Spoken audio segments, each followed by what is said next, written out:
تماشاوانê Xalî TV dema we xweş be hêvî dikim rewşa we gelekî baş be. We niha fitara xwe vekir, piştî fitarê qehwe xweş e û axaftinên li ser rewşa Bakurê Kurdistanê xweştir e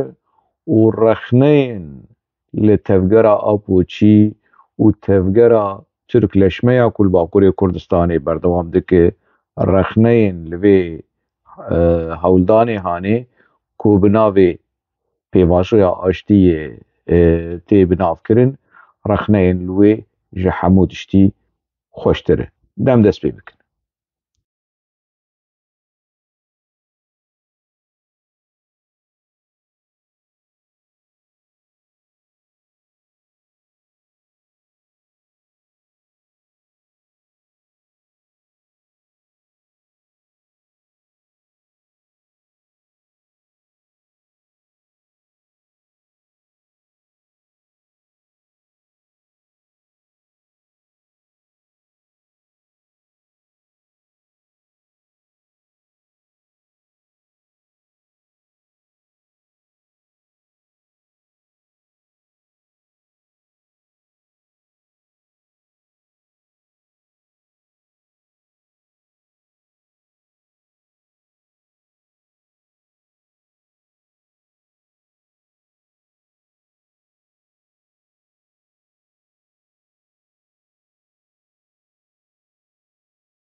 Silhedînê me serokê me gewre, serokê me newewî ku bibû hempîşeyê Recep Tayyip Erdogan di hilbijartinên serokkomariyê de ji zindana xwe ya reş û tarî, a zulm û zor û a îşkenceya fîzîkî û îşkenceya nefîzîkî manewî meqaleyekî giring û daxuyaniyên giring da. Selhedînê me silho ew jî tevlî vê pêvajoya hanê dibe, pêvajoya aştiyê a ku Apo û Mîtê ji me re hazir kirin û ji bilî wê tiştek tune ye. Mantiqê PKK, mantiqê Apoçiya ji kevin de wilo digotin yanî ji serxwebûn û azadiyê birûmettir tiştek nîne û em jê danakevin û daketin. Daketin federasyonê, daketin xwelîseriya demokratîk û ji bo elankirina xwelîseriya demokratîk li Bakurê Kurdistanê şerê xendeka bi hezara Kurd hatin kuştin û berî wê jî ji bo Kurdistana serbixwe û azad û yekbûyî ji bo serxwebûnê dîsa bi 10,000 keç û xortê me ji 4 pirçê Kurdistanê ketin bin axa sar û her tim xapandinê mezin û diruşmeyên mezin û derewên mezin û skandalên mezin PKK diyarî gelê Kurd kir. Dîroka PKK ji xwe dîroka xapandin û skandal û derew û suîkastên hindir û derve. Yek ji fêkî û serencamê vê rêxistina hanê tembûrvanê hêja parêzerê mafê mirova ê ku çavê xwe ji kuştina û binpêkirinê mafê mirovan li Amedê çêdibû, çavê xwe ji kuştina Hikmet Fîdan girt, dema ku serokê baroya Amedê bû, serokê İHADê bû, İnsan Haklar Dernekê Komeleya Mafê Mirova birêz Selahedîn Demirtaş, biryayê Nûreddîn Demirtaş serleşkerê PKK ku niha li Qendîlê meqalekî nivîsand pesnê kîj Apoçî tên diaxivin û xwe ser serê me bikin fîlozof û ku em Kurd nezanin, Kurd tiştekî fêm nakin, ne ji sosyolojî fêm dikin, ne ji qanûn fêm dikin, ne ji yasa fêm dikin, ne ji kulturê, ne ji hunerê. Apoçî wilo ne. Doz li ilmin. Ji hemû tiştî fêm dikin. آبوش اف كولتورا اب انا او فنوك ديار ديرسمي ور بتر باخذ تبيج اف كوبيا ابوي تو هنرمند دن كسكي دن نابينش بلي خود بينه وهنرا نما بكيدا او هنرا هري باشه وآبر خدانه وآن ظانم چیه تو کی بگیره یعنی ایک فردا چتین ورش در باخذ بیجر راگهاندن آپککی آزاده و راگهاندن آن ظانم وکریه و جواکا آواده که و انسان آواده که و جوان درو مروی هانه جوان سختکاری هانه که 5 ساله به جواکا هانه دبن کنترولا سردستین کردستانی بریا ریخسنا پککی صلاح الدين درت كافيد بيجي يعني مقالة أوي يعني دمسو هنجي ورون لدنافر جحري هي دناف ده ولو ريخا تركلشمي هي نا يعني سلحو وكي آبو وكي خابو بذي منطقي هاني ولوش آشتيه نترسن وشماش آشتيه ترسن رخنه دكه رخنه دولتا ترك وده سلاداريا ترك ومنطقي دولتي وذهنيات دولتي وديروكا دولتي دكه اللي بانج الكردا دكه بيجاف دولتها مي كاور اف آشتيه هانه جبوكو كرد تبلي دولتي ببن كرد دولتي بباريزن دچه منطقه يعني دچه آبو دو باريزه اف صلحو نورمال آبو باريزه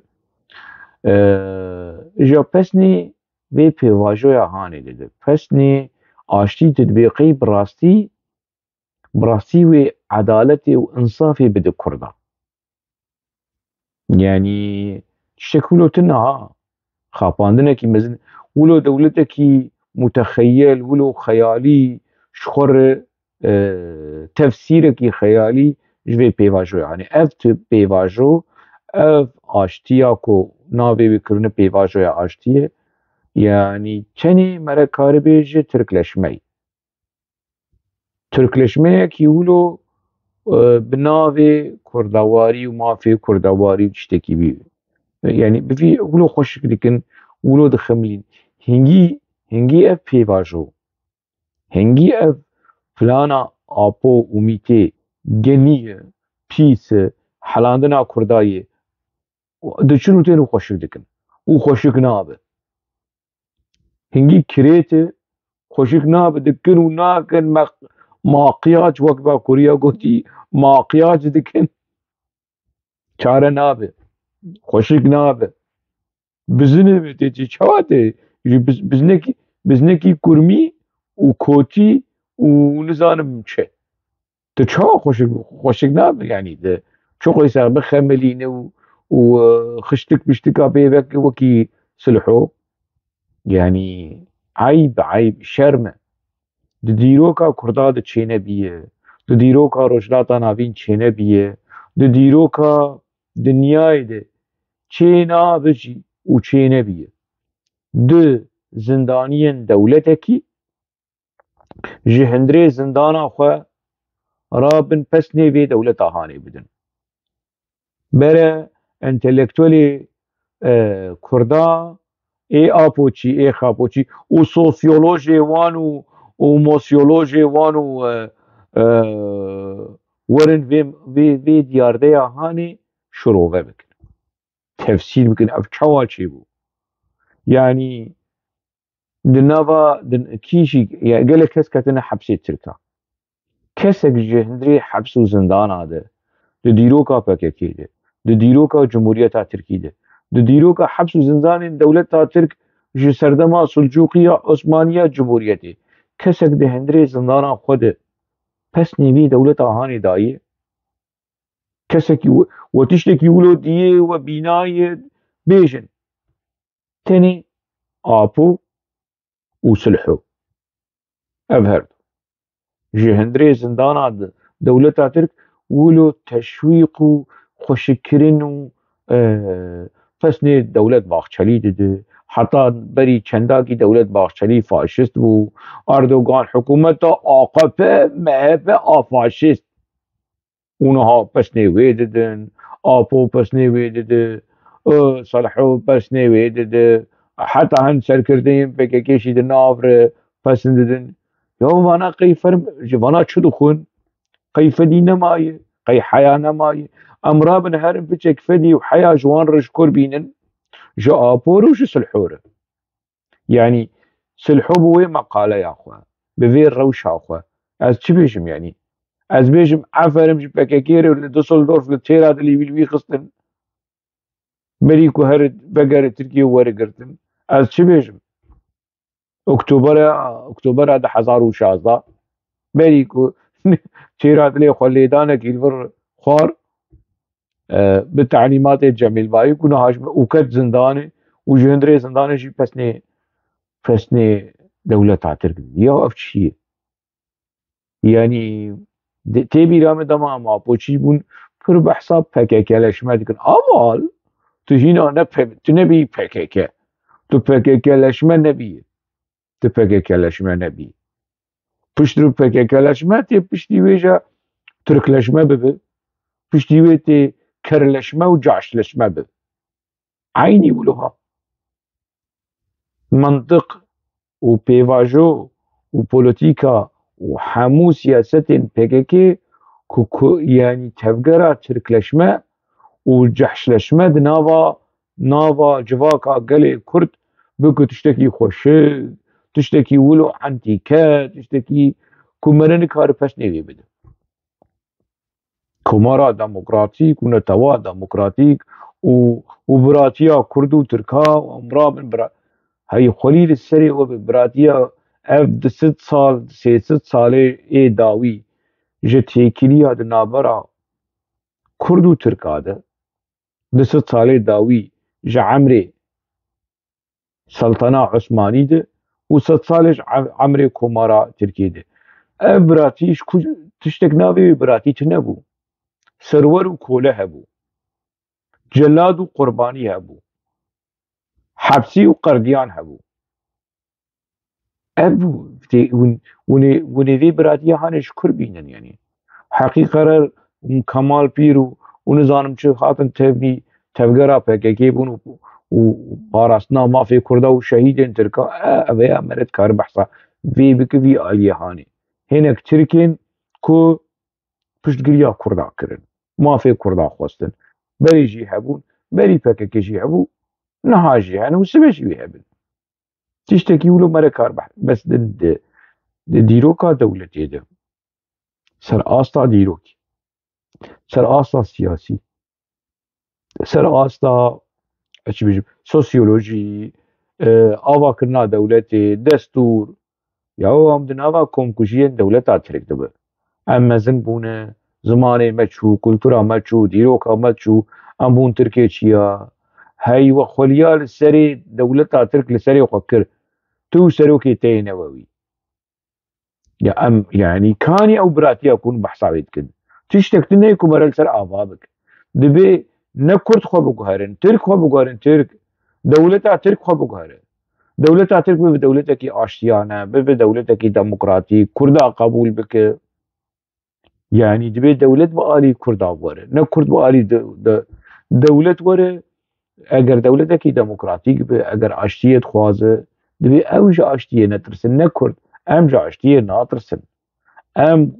ji xwe em qurbaniyên daxwazên aştî û azadiyê ne. Kurd wek gelê Kurd. Silhû tê ji min re şirove dike û aliyê Kurda û aliyê Tirka û ev dewleta Kurdayî jî ji dewletê netirsin. û gerek me re agir bera dewleta xwe nede. Hey serserî, hey xwelî ser, birayê te li ser serê Çiyayê Qendîlê çi dike hewqas sal? Çima tevlî PKK bû? Çima heta niha li birayê te agir berdide dewleta te û dewleta Kurda? Demekî birayê te xaîn e. Yani ez navê Selaheddîn Demirtaş ez çi lê Selaheddîn ya ana از نحقم از بيجم صلاح الدين دمرجعش بذي منطقي هاني بذي ذهنيته هاني وصلاح الدين نازكو قلي كرد جي حازك تنق تنق تنق تنق ويدرك في اشترانا بيجي ونزانم چه فوري دلانا بالصورة وفوري نزانم چه وسراني صلاح الدين دمرتاش وكرجي بيجنو شاباش خدير سروكي مي نووي سلحو للطنبوري دخي ونرمند وباريزر ونزانم چي انها تجمر بسني دولتها ترك بسني ويجد وبسني في اشتي وبالرئيس او جلان دخوازن يعني باسكي چه بكن ده هندري دو بارتي وشقل ماس بارتي نتني ورو نهال فر لأوروبا كنكا وتنكا وبيدا وبقاقا ومقاقا وشقاقا افحمو سفربري اعلان كرن وجبيناش خالكير دكن وتركلشما وكرلشما دنابا كتلا يا اخوات بلادك كرلشما عيني ولو جاش لشما دنابا جبينا ده وخوشك دكن وتفسير هذا وسروكاتي نممكنه هذا افتحقتيكن هذا سروکاتی دخوازه به آشتی قزنجین مزن استراتیجی بی که مرون کار بشر قزنج آب دست کرده حمله کی ولو حمله کی کو جاوی اوی زگرت مگرت اندناوا پکه کده و اف بوکیم پلاستیک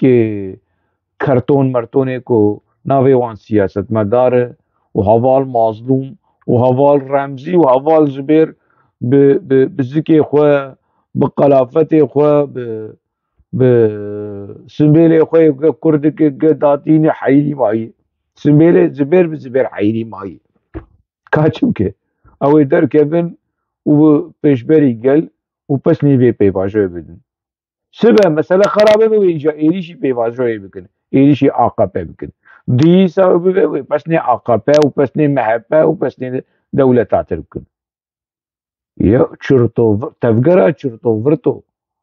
تفجر اف نه تفجرا خاپوچي اف تفجرا چرتو ورتوي اف تفجرا تركلشمي تفجرا جعشلشمه نه تفجرا آزادية تفجرا آزادية چه حالش آپو برید گو آپو داخویانی آپو وگر لارشیفا داخویانی وی قراسه سروکا و زرزلامي مي قورة سروكي النووي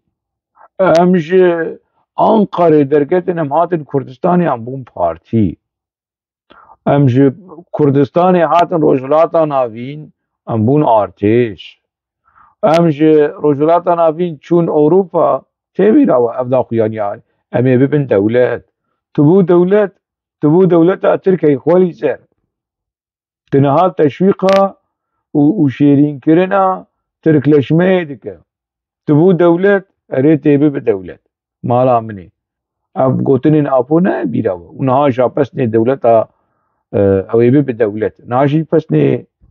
دولتا ترك دو براتيا غلان وسورجا اشليه ونتني ولو شعب صور کرنا کی ہے یہ کی رخنا لهمبري في بيواجويا اشتيه بك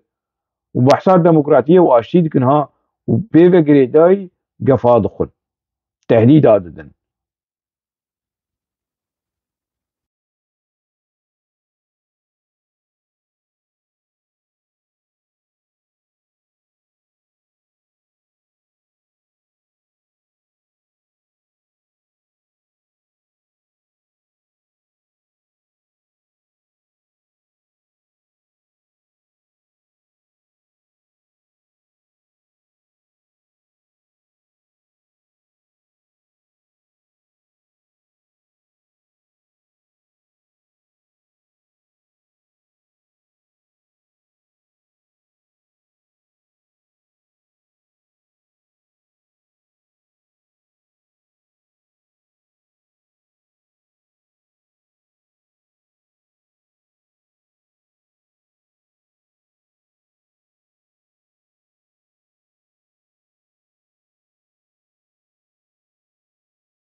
مبريجي قوت وزي سادة باردك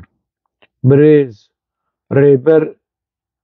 جمو جميل بايك جميل جمعة ريبر جمعة وندر جمعة وندري نتوي وندري وندرليك وندرليك فعلي في ريخ جموي جميلة يعني. تشتي كنت بيجي تشتي كنت بيجي طبعا دا خيانية خويا داويد دوباره دكه دي بس ني آپو دده و دیروکی و پیواژویا دیروکی و امپیرنه و سروک آپو و اندر آپو اندر میه روش و حیوان میه نانو آوه میه دو ماست میه و اندر آپو سروک آپو ریبر آپو ریبر تفگره و دامزرینه تفگره و يعني عندك اكباي بيج मेरे जा मई मेरे खाती का मई मेरे मत का मई मेरे पीर का मई हर تشتي مي كي اندر آپو ريبر آپو هنجي بس نيوي ددن لأزناز ذكي ما فحبو تراول بس نهاني ايكو جميل بايك دده جمعة بس نيكو آپو دده حمو دراول بس نيوي دده وبالقل سورجا عاشتينه وداخو يعني ويدي شو قريلا كيم نما يعني هم في دمكي باش تداخو يعني نداعي براني جميل بايكنا او داخل بشكل شي هاتي قهرت نما دبيجن ولو سروكي قلي كرد يعني از لقولي شو باندنا برت اندر لیدر PKK ریبر PKK ریبر آپو نما وینا ویهانه كيم بكارتينن ريبري جلي كرد خون نبري ريبري جلي كرد ونهاجي ريبري جلي كرد دفيدا خياني هانه ده آداوي ودريج والسر دروجا شاز دي مهي حف دي مهي خو جميجي خو دوباره دك يعني کنگر هم نکارن لدار بخن ایکو کنگر دکار لدار بخه ریبر آپوی تشتی تعجیزی دخوازه تدی آپوشی شوان خواسته بو کو کنگره خوال دار بخن آپو زانن نکاره نه فیزیکی نه اونلاین تبلیغی کنگره هم ببه سری سریا اندر لگوری آگاهی کو گهاشتن ما يعني او بالتكليف تكليف ابوكو او نونري ابوي او بردفكي ابوي الرسمي دبير ريخستن للسري سوريا اندر كهدار بك بخطا دستي ابو شوان رنامه شاندبو و بوی شوازي هاني ابو خست كو اگر كونگر لدار بك هبه جبركو نهان اكو كيدنا برا جميل و ابو دهنه جميل دبي ور سروکه نووی ریبری ما چه نابه خدای وکیل متبه جواتا ما کنگرا مالدار ناکه اگر تند ناف مدبه سروکه میه سروکه حشیرا میه سروکه مالباتا میه سروکه پارتیا ما سروکه گلی ما چه نابه هم نکارن ده شکلی ده اف پسنداین و گریدانا با آپو ده لی مثلا اونو یه چیروک نه اف يعني جميل بايك جمعة يعني وكيكو اتدلي بيدم بمرناوية ودزانجي كو آبو درنا كذا بمرناوية آبو دي سوره آبو دي سوره وچوا او حقارتين كود كونغرا ده لجميل بايك ده هات كرن وي بيس دكر وي بچوك دكر آبو مثلا نمات كاره يعني اف چيروكا كو جميل بايك ولو زلول وملول وبر وكي بسيكا البر دستي آبو ولو خو ملول بك او نما او دم چو جميل بخوا ناخوازه يعني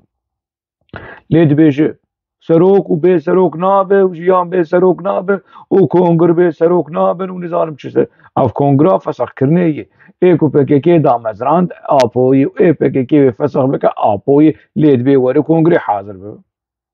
اف چيروكا بجدار بون و نبجدار بون و حاضر بون نه حاضر بون ev dedi diyar kirin ku Cemil narazî û Cemil şert û mercên ku nemumkin e pêk bê dedi ber dewleta Tirk. Pê vegirê dayî Cemil li gorî ku we di daxuyaniyê jî de dît bang li dewletê dike dibêje dewleta Tirk gerek gava bavêj. Ne tenê wilo hêzên navnetewî ê ku bi şêweyekî êrînî yanî daxuyaniya Apo pêşwazî kir bang li wan jî dike dibêje gerek hûn yanî zextê li ser dewleta Tirk çêbikin ji bo ku gava ber bi aştiyê de bavêje ku em karibin xwe fesix bikin em karibin yanî heta niha demek dewleta Tirk tiştek nekiriye. PKK jî tiştek nekiriye. Apo tenê kiriye. Apo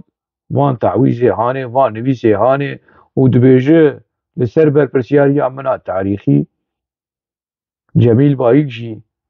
li ser berpirsyariya te mala min ê berpirsyariya te. Ji xwe ev temaşevanê hêja ev di civîn mivînê wilo yanî ê teng de hinek enformasyon ji min ji yanî ku Apo xwe teslîm kiriye yanî li navbera Cemîl û hinek kesên din de ev tişt heye. Lê nikarin bêjin nabêjin newêrin bêjin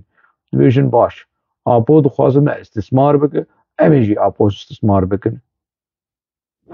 Cemîl jî wilo bi aqil tevdîgerin ne zarokek e yanî ne wilo xweşîmek wilo Apo û êdin kenê xwe pê bikin na ew bîye betlê meselê. Ana heta ku ew hebe PKK heye Cemîl mir tiştek pê bû îdî çi tê serê PKK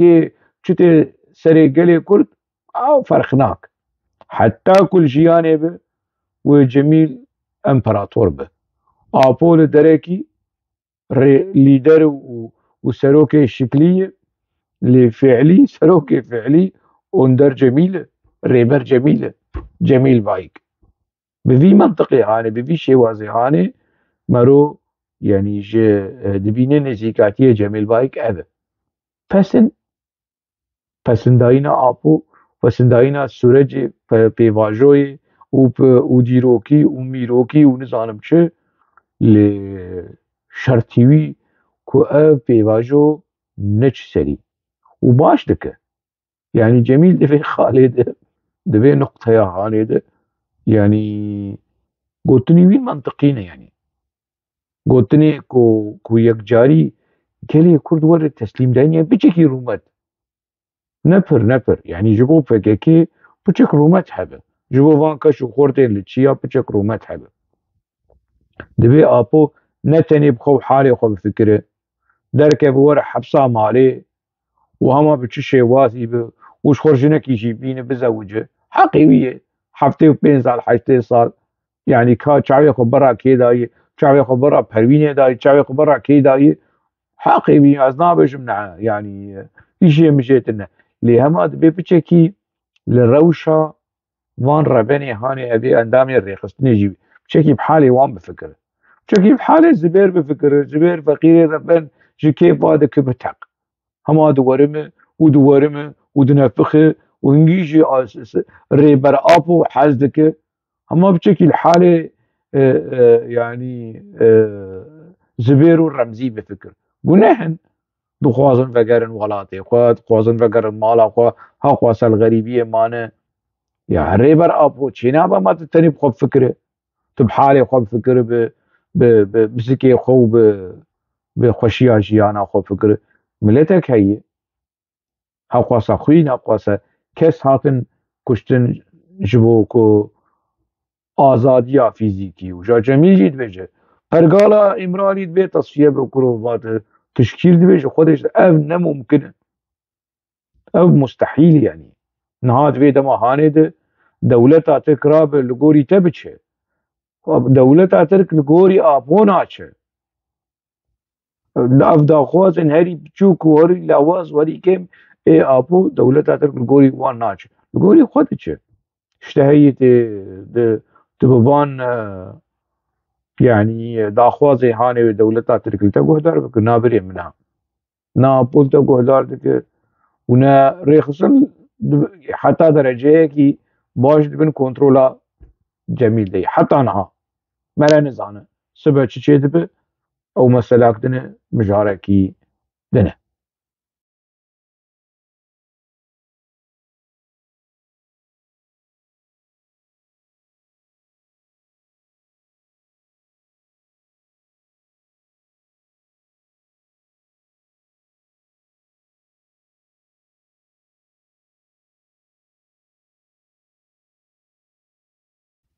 ماشاءالله خود محمد صلوات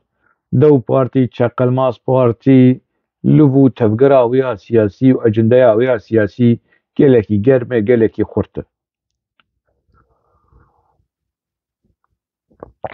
Ji cem AKP derdikeve diçi cem MHP û ji cem MHP derdikeve diçi cem CHP û yanî dixwazim mesela çareser bike. Ev doza Kurd mesela Kurd çareser bike. Feîlî heta niha di hundirê parlamentoya Tirkî de nehatî münaqişekirin ha. Ev mesela hanê ev pêvajoya ku ciyê ku gerek were münaqişekirin. Çima Dem Partî bang nake û ji mafê wê ye ku rûniştinekî parlamentoya Tirkî rûnin bi taybet ji bo münaqişekirina vê mesela hanê. Ji ber çi? Yani diçin bi partiya rûdinên û di medya Tirkî de gerek bi şêweyekî resmî grûpa Dem Partî ji serokatiya parlamentoyê bixwaze rûniştinekî taybet û vekirî ji bo vê pêvajoya aştiyê süreca aştiyê a Apû û Mîtê û Dewleta Kûr were münaqişekirin. Hemû partî tê de hazir dibin vanê parlamentoyê de. Çima wilo nakin? Ji ber çi wê herin ji ber têke yani li pişt deriyên girtî û wê bi MHP re rûnên û em nizanin ka ew MHP çi li hev kirin û çi ji hev re dibêjin. Wê herin bi AKP re rûnên em nizanin. û dîsa medya PKK wê xelkê bikin îxanet û îxanet were vîya filan kes Kurdistana Iraqê vî berpirsê siyasî çû bi Tirka re danûstandinê kir. Çû bi eneke se li cem Tirka îxanetin îxanet wê xwelî serê we berê wala. Ji ev apoçiyê ku wilo peqeqeleşme bûne û tirikleşme bûne û caşleşme bûne hema her kes dikin îxanet. Her kes di ceman îxanet. Ew tenê melayîketin welatparêzin şoreşgerin azadîxwazin û xwefiroşê mezin serokê Newewî ye ha. Gelfiroşê mezin dozfiroşê mezin serokê Newewî ye. Herin li dîroka wî binerin a nîzik û a destpêkê. Na yani heta gelek kesên ku ji PKK jî qutbûne gîsa û tirsa PKK çêkiriye newêrin bibêjin. Kêm kesên kêm min ê ku dibêjin Apû yani xweziya bi Yêldirim Merkît û Şahîn Dolbez ku bi destê PKK hatin tasfiyekirin îtirafçiyê herî mezin teslîmkarê herî mezin serokê wanî Newewî û vê newêrin bêjin û hewl didin Kurda asîmile bikin û dewleta Tirk û polîtîkaya Tirk a qirêj bi Kurda wilo xweşik bikin û ku çareserî ev e. Aştiya herî mezin, aştiya gewre û dîrokî ku wê tesîra xwe li rojhilata navîn bike vegerin li meqaleya sulhû. Wê tesîra xwe li rojhilata navîn bikin û wê dewleta Tirk bibe dewleta hemû Kurda. Wilo ha vî mintiqê hanê titbîqey yani Abdurrahîm Semawî birêz Abdurrahîm Semawî û Salaheddîn Demirtaş bi hev re rûniştin û bi hev re vê meqaleya hanê nivîsandin. Wilo xweş dikin Bihar tînin çokê û wê Kurdê Ercentînê kê xweş bin wê dewleta Tirk bibe dewleta Kurd li hemû dinyayê ne tenê çarperçê Kurdistanê. Li gorî wilo xeyalê dema Osmanî de. Wilo بڤیرنگی بڤی شێوازی بە کوردا شێرین دکن و خۆش دکن و دکن دمس و ڕون و هنگڤ و هەر تشت ev şêwazê hanê hem dewleta Tirk hem PKK bi hev re çawa tu Kurda ti vê pêvajoya hanê bi Kurda re bide qebûlkirin ku çareseriya herî baş, herî dawî, herî xweşik ev e pêvajoya